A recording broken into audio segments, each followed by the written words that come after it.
Selamünaleyküm ve rahmetullah.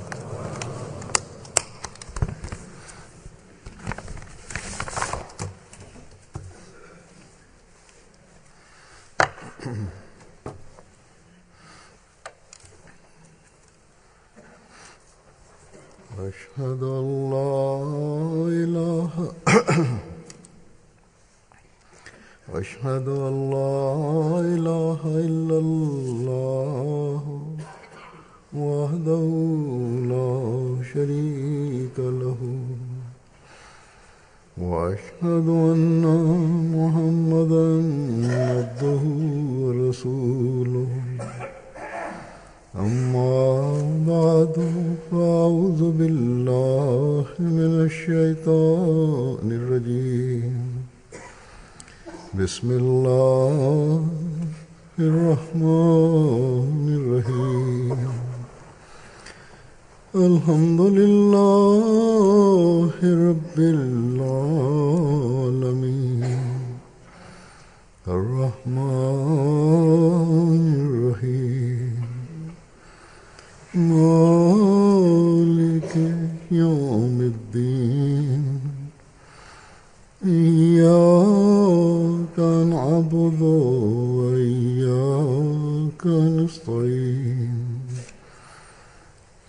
اهدنا الصراط المستقيم صراط الذين أنعمت عليهم غير المغضوب عليهم ولا الضالين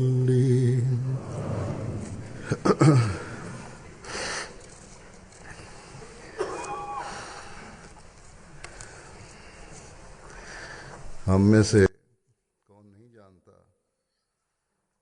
कि Aramızdan kim bilmiyor? Quran करीम में Yani Müslümanlarda namazın farz olduğunu aramızdan kim bilmez? Kur'an-ı Kerim'de birçok yerde बयान करके namazın önemi इस तवज्जो दिलाई değişik referanslarla beyan ederek हाँ हजरत buna dikkatimizi çekilmiştir. Hz. Resulullah sallallahu aleyhi ve sellem buyurmuştur. Namaz ibadetin özüdür. फरमाया Hatta Resulullah sallallahu aleyhi ve sellem şöyle buyurdu. इंसान को Namazı terk etmek कुफ्र और शिर्क के करीब insanı फिर आप kafirliğe ve şirke yaklaştırmaktadır.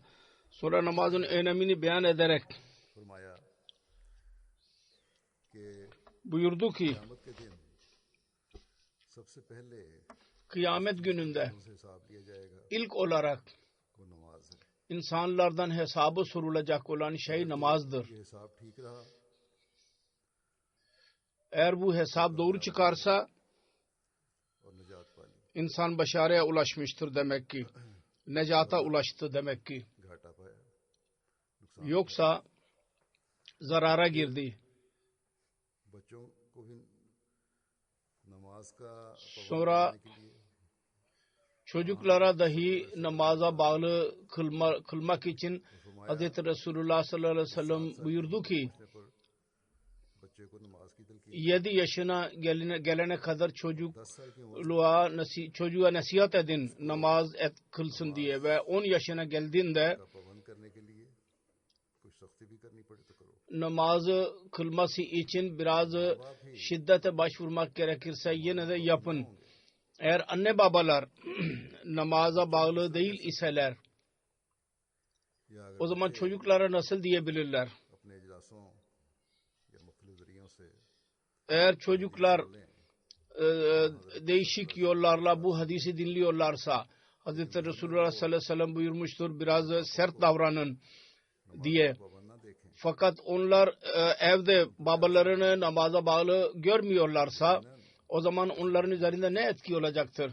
Kesinlikle böyle babaların çocukları düşünecekler ki bu buyruğun bir önemi yoktur. तो नजरअंदाज करके Aksine bir buyruğunun önemini göz ardı ederek करने से बच्चे के göz ardı etmekle हर इस्लामी हुक्म çocuğun kalbi üzerinde का her İslami buyruğun öneminin etkisi yok olacaktır. फिर Böyle insanlar yalnız Hz. Resulullah sallallahu aleyhi ve sellem'in buyruğuna göre zarara girenler olmakla kalmayıp aksine kendi evlatlarını dahi zarara girenlerden kılıyor olacaklar. Dünyadaki arzularını tamamlamak için, dünyanın maddi ilerlemeleri için anne babalar düşünürler. Ancak asıl düşünmeleri gereken konu ona aldırış etmezler. Sonra gerçek bir mümin için yalnız namaz önemli değil. Ki onunla manevi kiri yok oluyor bununla. Hz. Resulullah sallallahu aleyhi ve sellem bir örnek vererek buyurdu ki siz zannediyor musunuz? Eğer bir insanın kapısının önünden bir nehir akıyorsa ve onun içinde 5 defa her gün yıkanırsa onun bedeni üzerinde bir kir kalır mı? Eshablar arz ettiler ki ya Resulullah hiç kir kalmayacak bedeni üzerinde. Bunun üzerine Resulullah sallallahu aleyhi ve sellem buyurdu. Aynı misal 5 namazın misali de aynen öyledir. Yüce Rabbimiz bunlar vasıtasıyla günahları affeder ve eksiklikleri, zaafları giderir. 5 namaz kılanların ruhu üzerinde bir kir baki kalmaz. İşte namazın önemi budur işte. Hz. Resulullah sallallahu aleyhi ve sellem güzel bir örnek vasıtasıyla beyan etmiştir. Fakat söylediğim gibi yalnız namaz kılmanın emri verilmemiştir. Aksine gerçek mümin erkeklere bu ruhun kirini gidermek için daha da açıklık getirilmiştir. Hz. Resulullah sallallahu aleyhi ve sellem buyurdu ki her kim evden abdest alırsa ve sonra Allah'ın evi yani camiye doğru giderse ki orada farz namazı eda etsin diye camiye giderken ne kadar adım o attıysa onlardan bir adım ile bir günahı affediliyorsa ikinci adım ile onun bir makamı derecesi yükselmiş oluyor. Yani her adım ona sevap verdiren olacaktır. Sonra bir seferinde cemaat ile birlikte imamın arkasında namaz kılmanın önemini Resulullah sallallahu aleyhi ve sellem şöyle beyan etti. Ben size bir şey söylemeyeyim mi? Ki onunla Allah-u Teala günahları affeder ve insanın derecelerini yükseltir. Eshablar Rıdvanullah aleyhim acmein arz ettiler. Onlar her zaman bunun için rahatsız idiler. İstiyorlardı ki ne zaman bir fırsat elimize geçsin ve biz Allah-u Teala'nın Rabbimizi razı etmeye çalışalım. Onu razı etmenin yollarını arayalım. Ona yaklaşalım diye onlar çırpınıyorlardı. Kendi günahlardan uzaklaşalım istiyorlardı. Onlar arz ettiler. Ya Resulallah mutlaka bize söyleyin. Resulullah sallallahu aleyhi ve sellem buyurdu ki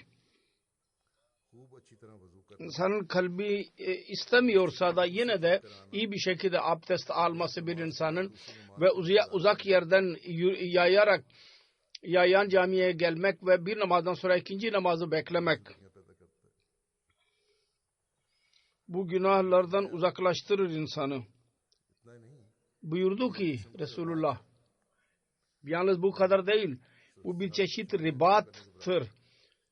Yani sınırda ordu koyma gibi bir şeydir. Nasıl insanlar sınırda ordularını kurarlar, ordu merkezlerini, karargahlarını.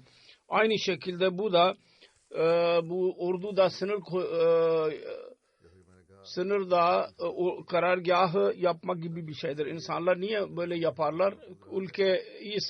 Ülkenin savunması için ki düşmanın saldırısından korunsunlar ve saldırı anında hemen karşı koymak için hazır olunabilsin. सबसे बड़ा खतरा Aynı şekilde bir müminin en büyük tehlikesi जरूरत है ki ondan korunması gerekiyor. नहीं कायम करने की जरूरत है Ondan korunmak için o karargahı hazırlaması lazım. O tehlike şeytanın tehlikesidir. जो शैतान दिल में पैदा करता है Dünyanın arzularının tehlikesidir. O da şeytan insanın kalbinde yaratır onları. हमला करता है Bunlar vasıtasıyla के लिए şeytan insana saldırır.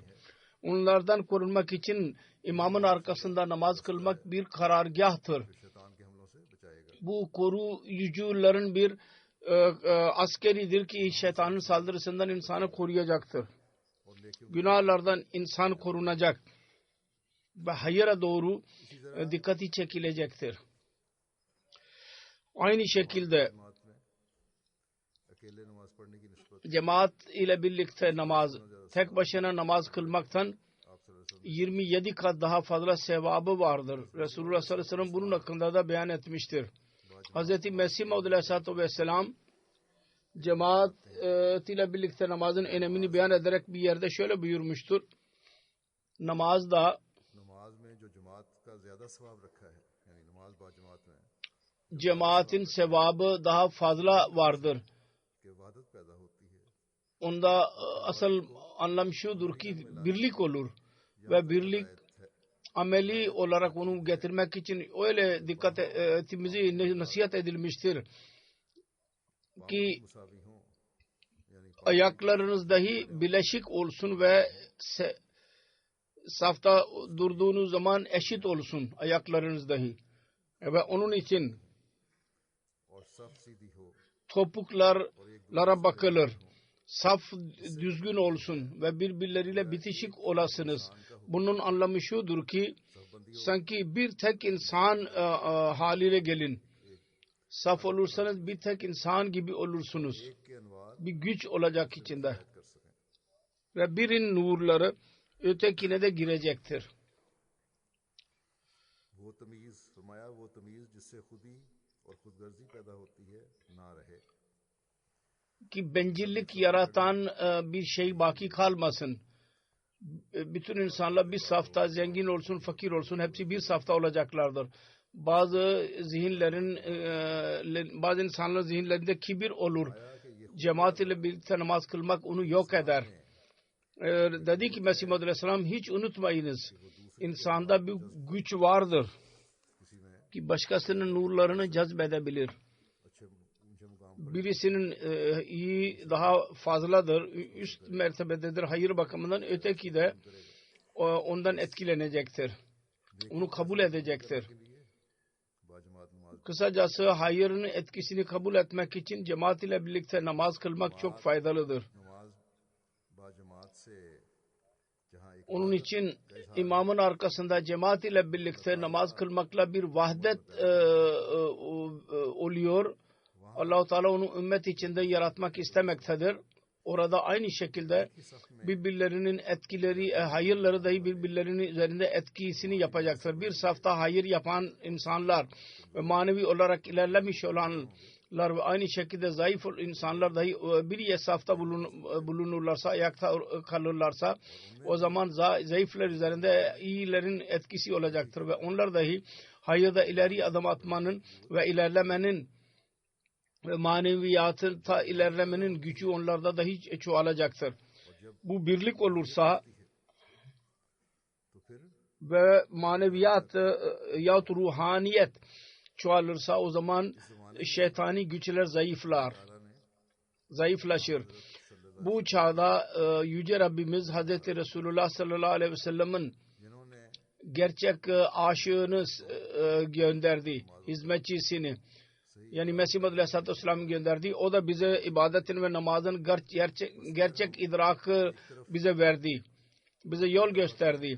Onun için eğer biz taraftan şöyle iddiada bulunursak, biz और वहादत के क़याम kendi manevi durumumuzu düzeltmek için ve birliği yaratmak için Hz. Resulullah sallallahu aleyhi ve sellem'in को मान लिया kölesi vaat edilen Mesih'e inandık. Diğer taraftan bizim खास तौर पर amellerimiz बुनियादी इस्लाम ve özellikle हुक्म के बजा लाने में कमजोरी हो, temel İslami बुनियादी emirleri, buyrukları yerine getirmekte bir zaaf gösterirsek, उस चीज में कमजोरी farzlarda bir zaaf gösterirsek, पैदाइश का मकसद है, zaaf olursa bizim doğuşumuzun gayesidir.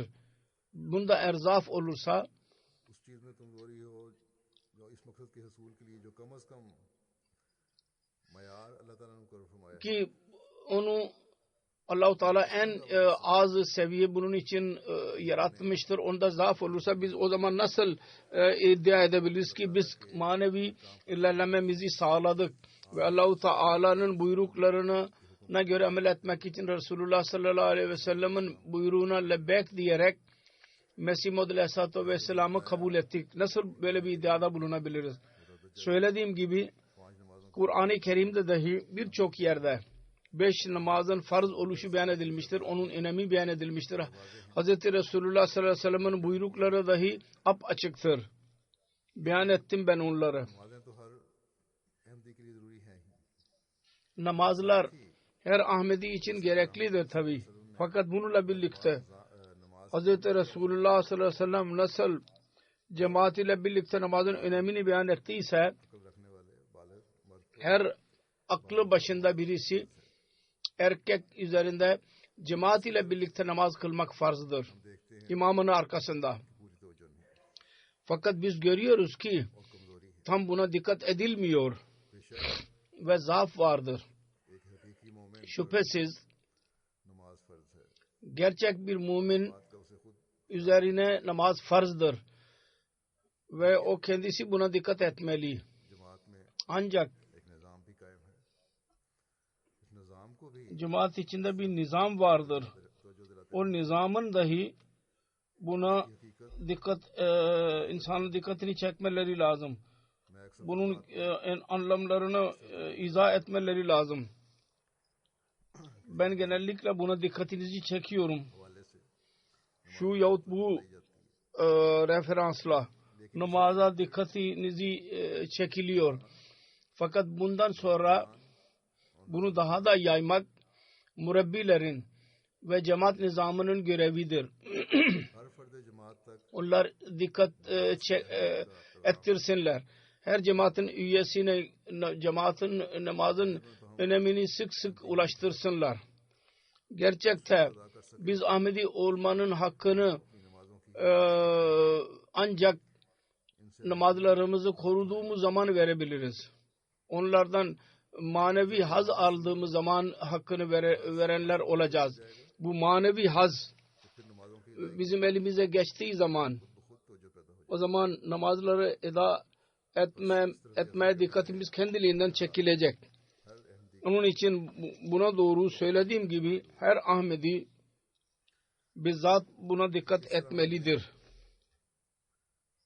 Nasıl biz ऐसी नमाज पढ़नी है जो दिली सरूर namaz kılmalıyız? Öyle namaz kılmalıyız ki जो लज्जत हम kalp huzuru bize verdirsin, lezzet versin.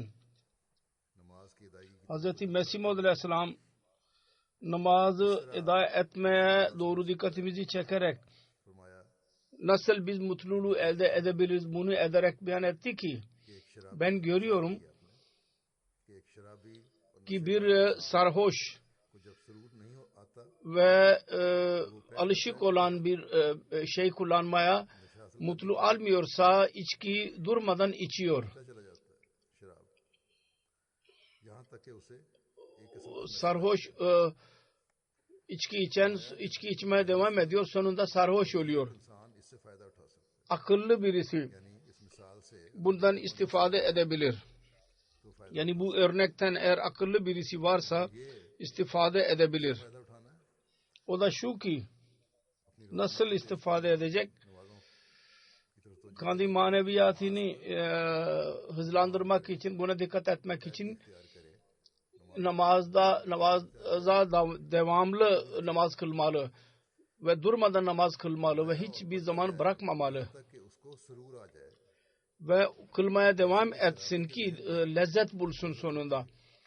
ve bir nasıl bir içki içenin birisinin zihninde bir lezzet olur, onu elde etmek onun gayesi olur. किया होता है उसने İçki içtiği zaman onun zihninde bir şey yaratmış olur, bir seviye. Bu lezzeti mutlaka elde edeceğim diye. एक रूहानी Onu elde ettiği lezzet manevi bir mümin bir zat dahi bir hedef tutmalı ki onu elde edecek namaz vasıtasıyla. इसी तरह कोशिश होगी बार बार Aynı şekilde çaba sarf olursa तो तभी sık sık bir şekilde müstakil olarak है कि इसी तरह o zaman lezzeti elde bulacaktır. और सारी ताकतों को Aynı şekilde zihinde नमाज में ve bütün güçlerin eğilimi namaza doğru olursa, bu lezzeti elde etmeye doğru olursa, तो जहन में ये बात bir namaz kılanlar namaz kıldığı zaman zihninde şunu hazır tutsun ve bütün dikkatini इस्तेमाल करे ne kadar gücü varsa onları kullansın. Namaz kılarken ben bu lezzeti mutlaka elde edeceğim desin. Ve bunun için irade kuvvetini güçlendirmesi gerekir. मुस्तकिल मिजाजी भी रह सकेगी Eğer irade gücü varsa o zaman müstakil olarak namaz kılabilir. जोश और जोश के साथ Diyor ki sonra ihlas ve coşku ile en az कल्ब और bu sarhoş gibi की एक दुआ ızdırap göstersin. होकर Bir dua kılsın. मैं कहता हूँ और सच कहता O lezzeti elde etsin. Ve ben söylüyorum ve doğrusunu söylüyorum ki şüphesiz öyle bir lezzete ulaşacaktır. एक कर्ब होगा Sonra bir sancısı olacak. कि काश मुझे Bir ızdırap olacak. Huzursuzluk olacak. Keşke namazda ben mutluluğu elde edeyim. Namaz kılarken sık sık Allah-u Teala'nın önünde rahatsız olsun. Mutlaka o lezzeti sonunda bulacaktır. O mutluluğu elde edecektir. Onun için müstakil bir şekilde namazda आखिर एक वक्त में onun lezzetini elde etmeye çalışmak sonunda वो मजा दे देती है insanın kalbini eritir ve öyle bir mutluluk verir ona. बात की भी ताकीद फरमाई Mesih Maud Aleyhisselatü Vesselam şunu dahi izah etti. कि नमाज Allah-u Teala der ki फवाहिश namaz और बुराइयों से बचाती fahişe, kötü işlerden ve kötülüklerden, fahiş işlerden insanı korur. Fakat biz görüyoruz, insanlar soru soruyorlar. दियां करते हैं Namaz kılmamıza rağmen insanlar namaz kılıyorlar ve kötülük yapıyorlar. Bunun cevabı şudur ki, सच्चाई के साथ नहीं पढ़ते ruh ve doğrulukla namaz kılmıyorlar onlar. रस्म और आदत के तौर पर Yalnız gelenek olarak ve adet olarak onlar namaz kılıyorlar. कि अल्लाह ताला कहता है Onun için daima hatırımızda olmalı. Allah-u Teala der ki namaz kötülüklerden insanı korur. Bu doğrudur. Allah-u Teala'nın kelamı yanlış olamaz. बुराइयां कायम रहती हैं Namaz kılmalarına rağmen insanlarda kötülük devam ederse onların namazları yalnız zahiri namazlar olur. Onun ruhunu anlamazlar onlar. जिस पर हम में से Bu çok üzüntü verici bir şeydir. Aramızdan her birimiz kendi durumumuzu muhasebe etmeliyiz. हमें लज्जत व सुरूर आ रहा हो Eğer biz या ये पक्का इरादा lezzet buluyorsak लज्जत yahut kesin irademiz olursa ki ben o lezzeti ve mutluluğu mutlaka elde edeceğim namazdan. कि हम में से कोई O zaman nasıl olabilir ki बाकायदगी इख्तियार aramızdan birisi namazını devamlı olarak kılmasın? Her birimiz हो जाता है bugün yahut başka bir gün bunu tadacaktır. O mutluluğu mutlaka elde edecektir. जब कोई होता है Etmiş olacak. Zorlukta bir insan zorluğa girince biz görüyoruz गिड़गिड़ाता namazda birçok insanlar ilerlemiş olurlar ve ağlarlar. अल्लाह ताला से दुआ करते हैं Yürürken dahi Allah-u Teala'ya dua ederler. की तरफ भी तो Dikkatleri ona çekilir ve ondan dolayı ibadetlerine dahi dikkatleri çekilir. ये ख्याल पैदा हो Demek ki şu yahut bu onların kalbinde bir düşünce doğar ve mutlaka bir onlar dua ederler sıkıntı anında, dikkatleri çekilir. पूरी हो जाए, Ancak जब मुश्किल onların arzuları tamamlanınca, zorluklardan onlar çıkınca, daha sonra जिनकी नमाजों में birçok kimseler vardır ki onların namazında, सुस्ती पैदा हो जाती है। acizane dualarında tembellik oluşur. मसीह मौद अलैहिस्सलाम ने फरमाया Bunun için Mesih Maud Aleyhisselatü Vesselam'ın buyurduğu gibi durmadan çabayla कि चाहे हालात अच्छे bu hedef tutmalıyız. Durum iyi olsun yahut kötü olsun. Zorlukta, darlıkta ve refahata dahi bu lezzeti mutlaka elde etmeye çalışmalıyız. Ki insanı sarhoş etsin. Sarhoş durumuna soksun. Yalnız kişisel durum değil. Bir mümin toplumun genel durumunu dahi gözlerinin önünde bulundurmalı. Onlar dahi onun içinde, kalbinde sıkıntı yaratmalı. Ve bu sıkıntı durumu olduğu zaman o sıkıntıdan dolayı insan dua dahi eder. Pakistan'da mesela cemaat durumu çok kötüdür. Her tarafta cemaat üyeleri aleyhinde nefret okları atılmaktadır. Buğzlar ve kinler gösterilmektedir. Mollaların korkusundan dolayı yahut onların yarattığı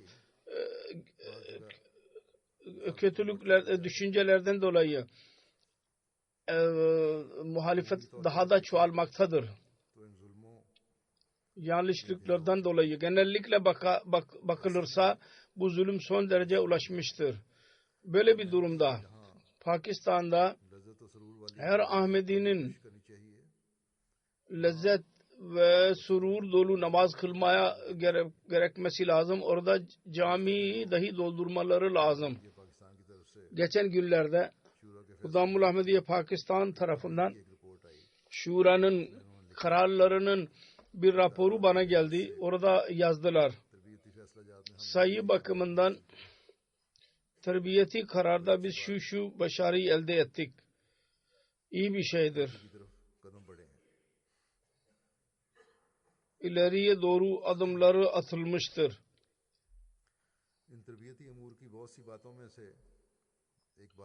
Bu terbiye konulardan birçoklerden bir tanesi budur ki benim cuma hutbemi dinlemek için şu kadar bin huddam dikkat ettiler. Ancak üzülecek olan tarafı şudur ki cemaat imam arkasında namaz kılmak cuma hutbesinin dinleyenlerden 1/3 kadar idi. İmamın arkasında namaz kılan gençler. Yahut ondan belki biraz daha fazlaydılar. Aynı şekilde namazlara alışık olan huddamlar hutbe dinleyenlerden az idiler.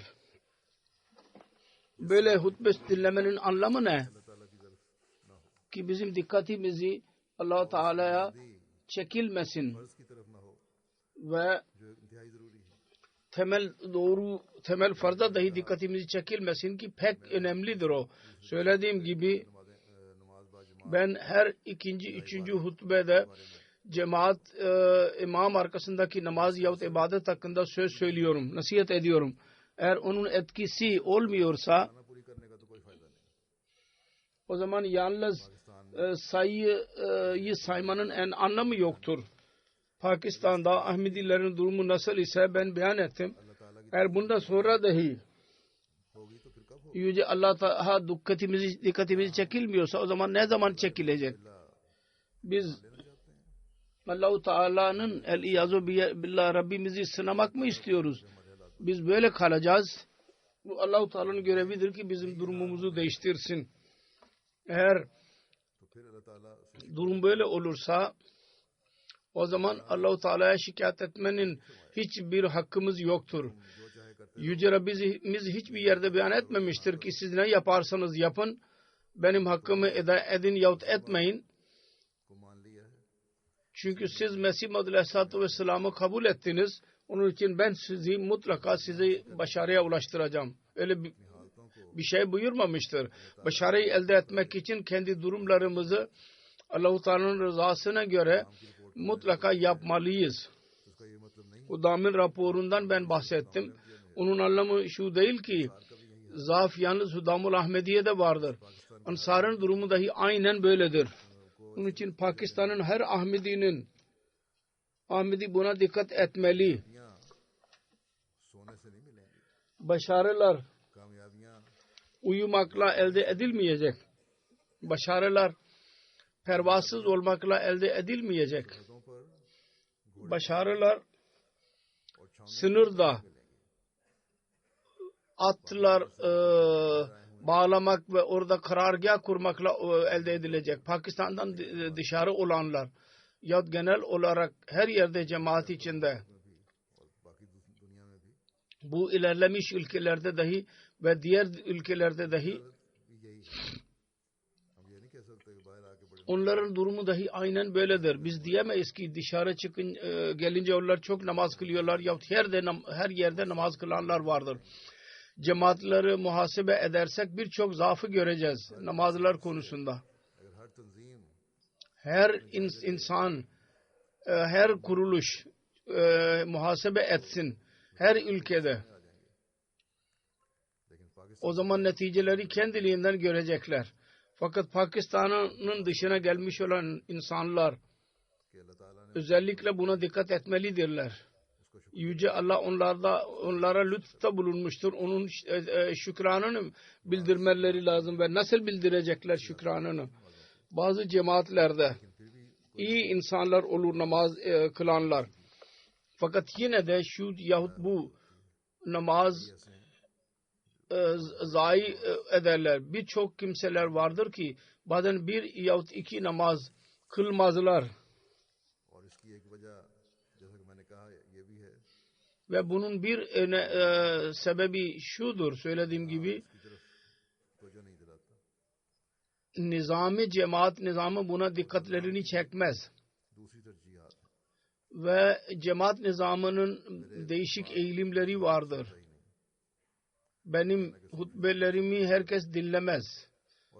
Demek ki %100 dinlerler demek doğru değil. Eğer dinlerlerse de yine de müstakil olarak hatırlatmak cemaat nizamının görevidir. Onun için nizam kurulmuştur. Ki terbiye dikkatleri çekilsin üyelerin. Geçen günlerde buradaki bir cemaatin amilasıyla ben görüştüm. Sadr Bey anlattı. Ben sadr olalıdan beri mali nizama doğru çok dikkat ettim ve şimdi biz bunda çok hızlı bir şekilde ilerliyoruz. Ben ona dedim ki iyidir sen çaba sarf ettin. Ancak bir mümin için temel olan şey ve farz olan yani namaz. Onun için ne çaba sarf ettiniz? Bu konuda sessizlik vardı. Sabah ve yatsı namazı konusunda ben soru sorduğum zaman ve muhasebe ettiğim zaman orada sayılar önüme çıktı, iyiydi. Fakat nizamın bir çabası yok bu konuda. Eğer lezzet yaratan namazlar, lezzet duyan namazlar olurlarsa mali nizam kendiliğinden düzelecek. Çünkü takvanın seviyesi yükselmekle mal özveriye doğru dahi insanların dikkati çekilir. Ve yalnız bu değil. Umur-i amme ve kaza meseleleri dahi birçok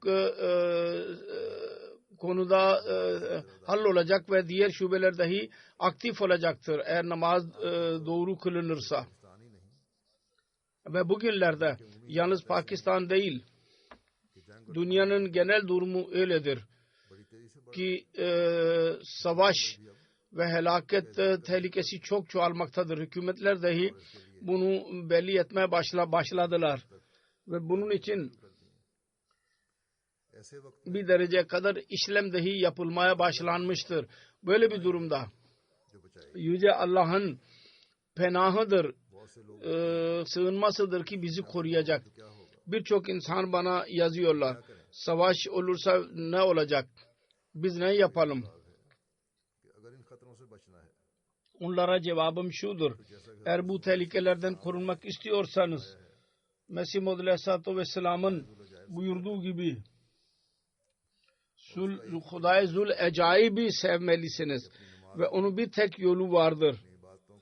Kendi namazlarınızı ve ibadetlerinizi onun buyruğuna göre eda edin. Lezzet almaya çalışın, onu yaratmaya çalışın. Bu ülkelere gelerek insanların çoğu maddi çekiciliği görerek Allah-u Teala'yı unuturlar. Onların zihnine göre bu çekicilik bu ülkelerin ilerlemelerinden dolayı onlar bunu elde ettiler. Ve böyle bir düşünce akıllarına gelir. Bu insanlar o kadar ilerlemişlerdir. Fakat bunların ilerlemeleri ne ameller vardır, hangi ibadeti yapıyorlar, buna rağmen bunlar ilerliyorlar.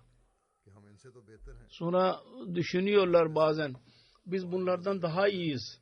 Ki 5 namaz eğer farz ise en az 2-3 namaz mutlaka kılarız. Onların unutmamaları lazım. Yüce Allah unutanlar için sonunda azap mukadderdir. Onların arkasında yürümeyin. Biz eğer Allah-u Teala'nın cezasından korunmak istersek ve çocuklarımızı dahi korumak istersek nesillerimizi, onların zahiri durumuna bakmayın. Öyle talimata göre amel edin ki Allah-u Teala onu bizden istiyor. Ona göre amel edin. Allah-u Teala kendi zatına imandan sonra namazı ikame etmeyi emir buyurmuştur. Onun için her Ahmedi erkek, kadın kendi namazlarını okumalıdırlar. Ve özellikle erkekler imamın arkasında cemaat ile birlikte namaza çok dikkat etmeleri lazım. Şu çağda Mesih Maud Aleyhisselatü Vesselam namazın önemini, onun kılmanın yollarını, felsefesini, fesi konusunda apaçık beyan etmiştir. Yüce Allah lütfederek bize kendisine inanmamızı bize nasip etti. Ancak buna rağmen eğer biz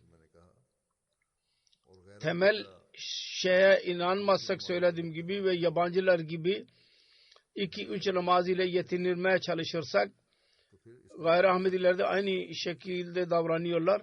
O zaman bunun hiçbir faydası yoktur.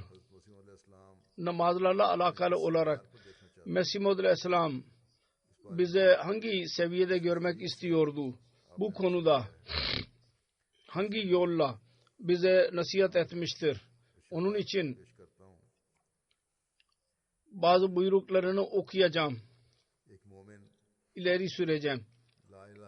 Bir mümin La ilahe illallah kelimesini okuyarak tevhidini ilan eder. Tevhidi ilan eder. Ve tevhid nedir? Allah'ın birliği. Bu konuda vaad edilen Mesih Aleyhisselam şöyle buyurmuştur. Hiç unutmayınız ve daima hatırınızda olsun. Gayrullah'a eğilmek, Allah'tan kesilmektir. Yüce Allah ile alaka kesmektir. Dedi ki namaz ve tevhid ne olursa olsun tevhidin ameli izharın anlamı adı namazdır. Tevhid insan dil ile ilan edebilir. Fakat onun ameli izharın adı namazdır. Dedi ki namaz ve tevhid ne olursa olsun tevhidin ameli izharın anlamı namazdır. Bu faydasız olur. Eğer içinde nesli ve tezellül ve hanif kalp olmasın. Dinleyiniz. Bu dua ki onun için ud'uni astajib lakum yani bana dua edin ben size cevap vereceğim buyurmuştur Yüce Allah. Bunun için bu ruh gereklidir. Bu dünya istecibullah için gerçek bir ruh istenir. Eğer bu tezerru ve huşuda gerçek ruhu yoksa o bir papağanın sesi gibi olacak o zaman. Hiçbir anlamı yoktur demek ki. Gerçek ruh yaratmalıyız. Tezerru ve huşu yaratmalıyız. Eğer o yoksa o zaman hiçbir faydası yoktur. Onun için daha önce de zikri geçtiği gibi duada aciz ve tezerru olmalı. O zaman Allah kabul eder. Sonra Mesih Muhammed Aleyhisselatü Vesselam şunu beyan etti. Namazın değişik durumları vardır. Kıyam var, ruku var, secde vardır. Bütün bu durumlar bir ıstırari durumu belli eder. Bir insanın rahatsızlığını gösterir. İnsan oturur, kalkar, secdeye kapanır vesaire. Bu durumlardan dolayı ıstırari durum zahiridir. Bu durumlardan dolayı insanın kalbinde bir ızdırap olmalı. Yanma olmalı. Kalbinin içinde dahi. Ve her durum sonra öyle bir durum olursa her zaman secdede, kıyamda ve rükuda bir lezzet elde edilecek. O zaman kulluğun seviyesi yükselecek insanın. Gerçek aciz olması ve günahları yakarak yok etmek, yok eden namaz konusunda beyan ederek Mesih Muhammed Aleyhisselam diyor ki insanın ruhu bizi ama nesli olursa, yani tam alçak gönüllülük olursa, acizlik olursa, insan bir şey saymıyorsa kendisini, o zaman Allah-u Teala doğru bir pınar gibi akar. Acizlik olursa o zaman Allah-u Teala doğru akacak ve masivallah'dan kesilecek. Ve o zaman Allah-u Teala'nın sevgisi onun üzerine düşer. İnsan çaba sarf ederek Allah-u Teala'dan lütfunu dileyerek Allah dışında her şeyle alakasını keserse o zaman Allah-u Teala'nın sevgisi onun üzerine düşer. Ve Allah-u Teala'nın bu sevgisi insanın üzerine düşerse o zaman dedi ki günah yakılıp kül olur ve sonra erer ve namazda bir surur olur, bir tatlılık olur. Namazda bir şikayet edeceğini yahut kalpte bir düşüneceğine, namazlarımız bize lezzet vermiyor diyeceğimize Allah-u Teala ile bu özel alaka kurmamız lazım. Kendi durumunuza bakın. Biz yalnız acaba anlamsız namaz mı kılıyoruz yahut hakkını mı veriyoruz? Sonra namazda surur ve lezzet, mutluluk elde etme konusunda Mesih Muhammed Aleyhisselam diyor ki namaza bağlılık pek gereklidir ki ilk olarak bir kesin bir adet haline gelsin. Ve rücu ilallah insanın zihninde olsun. Yani Allah-u Teala'ya geri dönmek. Allah-u Teala'ya doğru gidiyorum. Bu düşünce olsun. Sonra öyle bir zaman gelir ki bunlar olduktan sonra adet olunca öyle bir zaman geliyor ki inkıtai kulli durumunda bir nur ve lezzeti elde eder. Yani dünyadan tamamen kesilmiş olur insan ve Allah-u Teala'ya doğru dikkati çekilir ve daha sonra namazda lezzet ve mutluluk bulur. Önce namazın adeti gereklidir. Kendisini namaza bağlamalı, adeti yaratmalı. İster faydasını görsün zahiri manada yahut görmesin. Fakat namaz mutlaka kılmalı çünkü bu farzdır. Ben bu mutlaka Allah-u Teala'ya eğilmeliyim diye buna adet edilmeli. Ona gitmeliyim diye namaz kılmalı. Ondan dilenmeliyim. Ne dilenirsem. Bu müstakil mizaçlık olursa o zaman bir zaman gelecek ki namazın hakkı dahi eda edilecek. namazda lezzet dahi bulacak insan namaz kılan. Sormak üzerine bazı kimseler cevap verirler. Öyle cevap olmayacak ki ben çaba sarf ediyorum ki namaz kılayım fakat tembellik oluyor. Araya giriyor. Bir seferinde Mesih Muhammed Aleyhisselam dedi ki tembellik o zaman olur. Ne zaman ki namazın önemini anlamazsa ve gayrullahı daha fazla sayıyorsa insan. Eğer Allah-u Teala üzerinde kamil yakin ise o zaman nasıl olabilir ki tembellik olsun? Onun için bugün dünyanın bugün durumu vardır. Bunların kötü durumundan, etkilerinden kendinizi ve nesillerimizi korumak için Allah-u Teala'ya haliseten eğilmek pek gereklidir. Ve bu eğilmenin en iyi yolu Yüce Allah ve onun Resulü sallallahu aleyhi ve sellem ve bu çağda Hz. vaat edilen Mesih ve Mehdi aleyhisselam bize beyan etmiştir. O da şu ki namazı eda edin ve onları koruyun. Buna dikkat edin. Mesih Muhammed aleyhisselatü vesselam bir yerde şöyle buyurmuştur. Unutmayınız bu cemaate girmekle dünyayı talep etmeyin. Allah-u Teala'nın rızasını talep edin. Çünkü dünya gelip geçicidir. Mutlaka bugün yahut yarın mutlaka gelip gidecek. Farsça bir örneğini veriyor. Şab-ı tenur guzaşto, şab-ı samur guzaşt. Yani gece soğuk olsun yahut serin olsun yahut sıcak olsun geçer. İnsanın durumu iyi olsun kötü olsun mutlaka geçmiş olur. Dedi ki dünyanın gayelerini bir tarafa bırakın.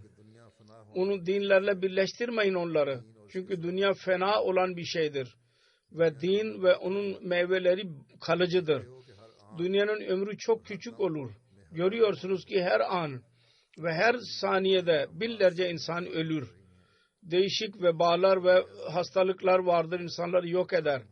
Bazen kolera helak eder. Şimdi taun, o zaman taun vebası vardı. Kim bilir ki kim ne zamana kadar yaşayacak? Ölümü bilmiyorsa ne zaman ölüm gelecek? O zaman ne kadar behude iştir, hatadır ki ondan Allah'tan gafil kalsın. Onun için gereklidir ki ahireti düşünün. Her kim ahireti düşünürse Allah-u Teala dünyada ona merhamet edecektir, rahmet edecektir. Allah-u Teala söz vermiştir. İnsan mümini kamil olunca onun ve onun yabancısı arasında fark yaratır. Onun için mümin olun önce. Bu ancak böyle olur ki biyetin gerçek Allah-u Teala'nın korkusu ve takvası olsun. Dünyayı onunla birleştirmeyin. Namazlara bağlı kalın. Tevbe edin ve istiğfar eyleyin. İnsanoğlunun hakkını koruyun. Ve hiç kimse eziyet etmeyin. Sıkıntı vermeyin. Takvada ileri adım atın. O zaman Allah-u Teala her bakımdan size lütfedecek. Kadınlara dahi nasihat edin evlerinizde. Onlar namaza bağlı kalsınlar. Ve onları gıybet etmekten sakınmalarını söyleyin. Pak olmalarını söyleyin. Bizim tarafından nasihat etmek gereklidir. Amel etmek sizin görevinizdir. Çocuklara söyleyin, kadınlara söyleyin, kendiniz söyleyin. Kendinizin de temiz olmanız lazım. Bir örnek ileri sürmeniz lazım. Dedi ki Mesih Muhammed Aleyhisselam 5 vakit namazda dua edin. Kendi diliniz ile de dua etmek haram değil. Namazın lezzeti insan bulamaz. İçinde huzur olmadan, yani özel dikkati çekilmeden ve huzuri kalp olmazsa, insanın kibarlığı, o acizlik olmasın. Aciz olur. Ne zaman ki ne okuduğunu anlarsa o zaman kibarlık olur. Onun için kendi dilinizle dua edin ve coşku olabilir bununla. Fakat hiçbir zaman düşünmemelisiniz ki namazı daima kendi dilinizle kılın. Hayır, bu demek değil. Anlam şudur ki Resulullah'ın beyan ettiği zikirlerden sonra kendi dilinizle de dua edin. Namazın bu kelimelerinde Allah-u Teala bir bereket kurmuştur. Namaz duanın adıdır. Onun için çok dua edin ki size dünya ve ahiretin afetlerinden korusun ve sonunuz hayırlı olsun. Ve bütün işleriniz Allah-u Teala'nın rızasına göre olsun. Kendi çocuklarınız ve nesilleriniz, karınız için dua edin. İyi insanoğlunun her çeşit kötülükten uzağa durun. Allah-u Teala bizi namazda korumamızı nasip eylesin. Bunda devamlı kılalım, devamlı olalım. namazlarımıza halis olarak Allah-u Teala'nın rızası uğruna eda etmeyi bize nasip eylesin. Bizim namazlarımızda lezzet yaratsın. Hiçbir zaman biz tembellik gösteren olmayalım namaz konusunda. Ve bunun önemini biz anlayalım ki bugün dünyanın afetleri ve musibetlerinden biz kurtulabiliriz. Ne zaman ki biz Allah-u Teala'nın kulluğunun hakkını veren oluruz.